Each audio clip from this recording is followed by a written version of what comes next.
There are about 5 or 6 breeders of Danish Swedish Farm Dogs across the United States that breed with any regularity.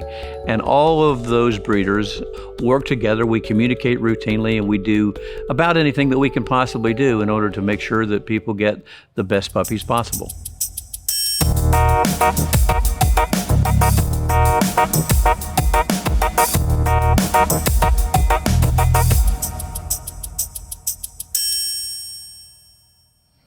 Bowie only has one generation on his father's side, so Bowie will never move into full recognition.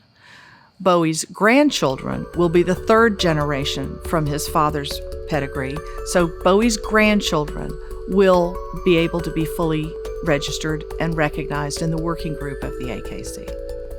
Bowie's role in this process is making the breed as typey as you can make it. We mean, when we say typey, that it looks, sounds, acts, performs, and so forth like a Danish Swedish Farm Dog. He can't be fully recognized because of his parentage, but he is in the process of making the breed better. He's sort of like a foundational dog that helps the breed solidify. My name is Deb Neufeld.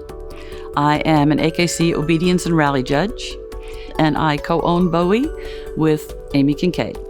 Bo is an imported dog, which means we have new genetics coming to this country. With a small gene pool here, it is important to keep new dogs coming in and bring them from Sweden, Denmark, Germany, wherever there are quality dogs that we can introduce into the gene pool. It keeps the dogs healthy, and currently farm dogs have one of the best genetic diversities of any breed in the American Kennel Club. A Danish Swedish Farm Dog is a pincher type dog, so eventually it'll end up in the working group of the AKC. Being a pincher type dog, it means it's not a terrier, it's not a hound, it's a working dog. And some of the things that you look at to see, is this a Danish Swedish Farm Dog, are the shape of its head. Its head should be an equilateral triangle shape, I should say. It should have a slightly rounded croup, good angulation in the front and the rear, and a very, very slight tuck up on the bottom line. The tuck up is the part that comes at the belly of the dog. It should have a long rib cage with just a slight tuck up. Nothing real high like a greyhound, and it should not be in any way elegant. Elegance is actually a fault in the dog. The distinguishing features of a farm dog are they are a happy dog. They're what we call biddable, which means they just want to do what you want them to do. And that was the main feature that drew me to them, including longevity and health. Danish Swedish Farm Dogs can be a multitude of colors. They should be predominantly white, and then the patches of color on their body can be black, tan, fawn, yellow, any combination of those. If they have a black face, they can have tan markings, like little tan eyebrows and stuff like that. Frequently, if they have a darker face when they're a puppy, that face will lighten up into a brown face, almost a brown face. So they'll be born almost black and then lighten up.